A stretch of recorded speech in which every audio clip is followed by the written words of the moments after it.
Hi and welcome to our Mayfair Townhouse project. In this film we'll be looking at three of the main principal areas of this house. We're starting off in the main reception room.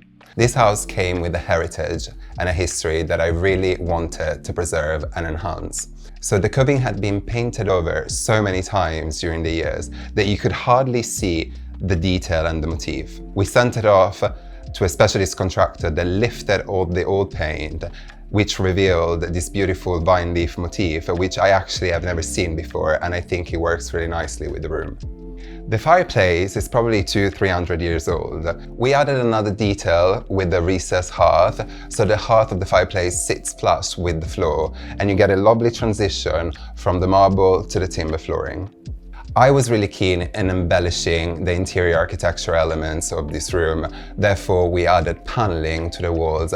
The central section of this panel has been infilled with a specialist mirror. This mirror is from Stuart Fox. It's an eglamise mirror, which means it gets treated in a really special way and you get a lovely texture with a little bit of warmth. The interior architecture is the backdrop to your joinery and to your loose furnishing. Therefore, the backdrop needs to be really well designed and really well considered. Otherwise, when you do your furniture scheme, it will just look completely wrong.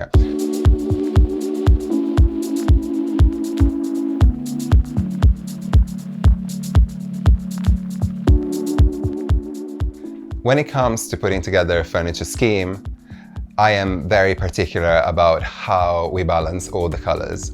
For the larger pieces of furniture, like in this case the sofas, I always like to use a lighter fabric because you want to make sure that those pieces don't feel too heavy. This room has to function as a main sitting area, but also as a TV room, as we have a TV concealed in one of the cabinets. Therefore, we chose an upholstered ottoman as a coffee table because you can easily pull it towards one of the sofas and you can rest your feet on it, and it still looks really smart. We chose a textured fabric and we did a contrast piping, which I think it looks really nice and enhances the silhouette of this piece. I like to bring in color accents with the occasional pieces of furniture, for example the ottoman or the velvet chairs.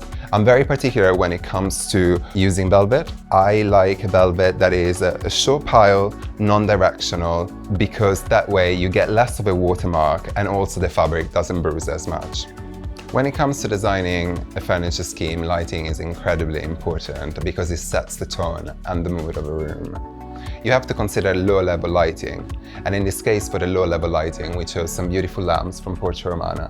I particularly love these lamps because you get a lovely texture with the glass. The base is totally handmade, so it almost feels like a piece of jewelry in the room. I love to use picture lights on the main artwork pieces in the room, not only because they are functional and they can lit up the artwork throughout the day, but also because they make the artwork itself look a lot more considered and it feels like the artwork really has a place in the room.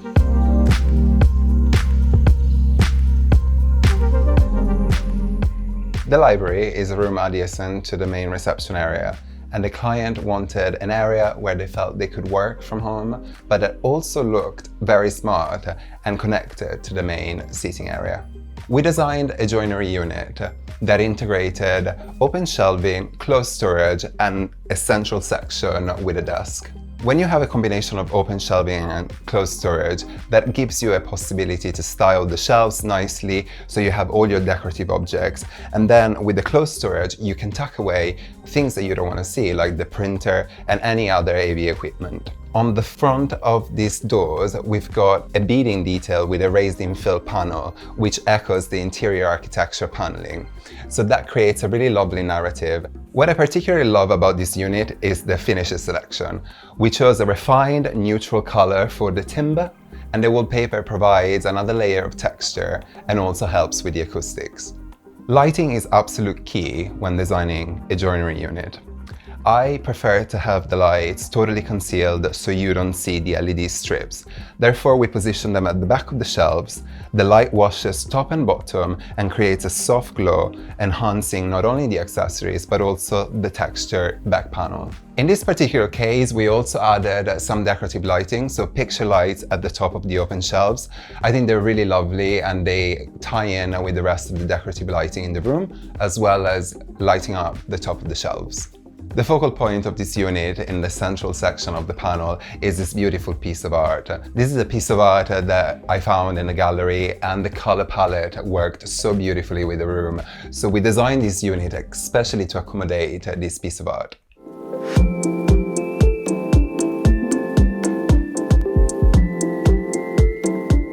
The master bedroom is a sanctuary in any projects. This is where our clients come to relax and fully recharge, so the space has to be incredibly calming.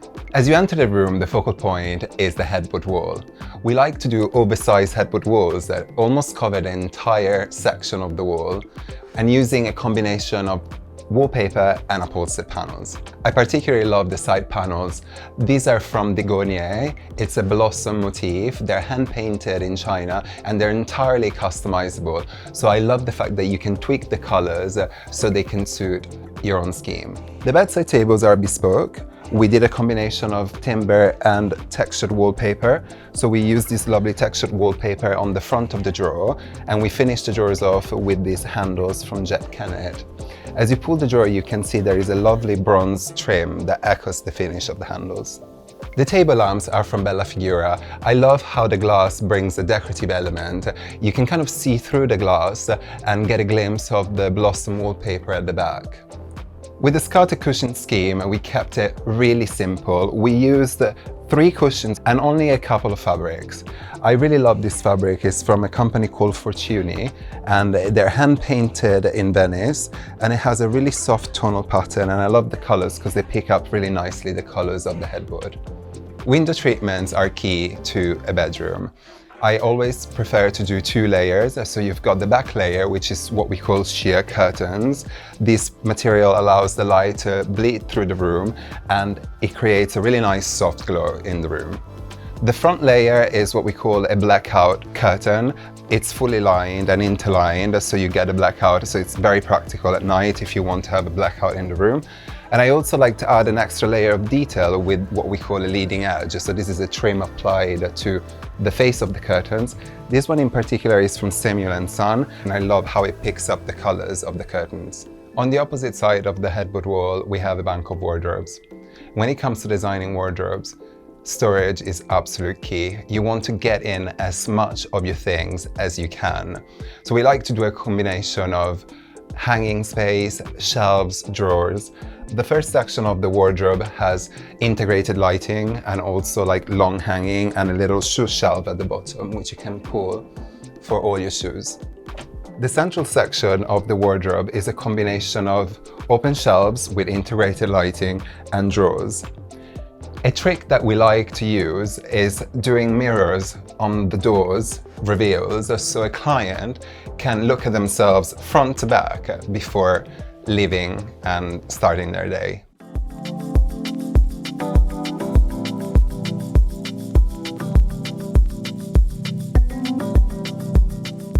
Often I get asked, where do I get my inspiration from? How do I start a new project? I feel really inspired about the architecture of a building, and I like to create interiors that are cohesive with the exterior so they don't feel totally out of place. I also spend a lot of time at the initial stage of the project with our clients, taking our clients' brief. Clients' brief are extremely important, and we want to make sure that we design a home that reflects their needs, their taste, because ultimately they are the ones that are going to live in this house and they need to be happy with it. My design style is a combination of traditional and contemporary elements, and the aim is to create an elegant and timeless interior. In the UK, when you embark the renovation of a home, you know that you're creating a home that will need to last for a lifetime. So making sure that the design is timeless is absolute key. My ultimate goal is to create elegant, comfortable, and timeless homes where a client's way of living can be enhanced by exceptional design.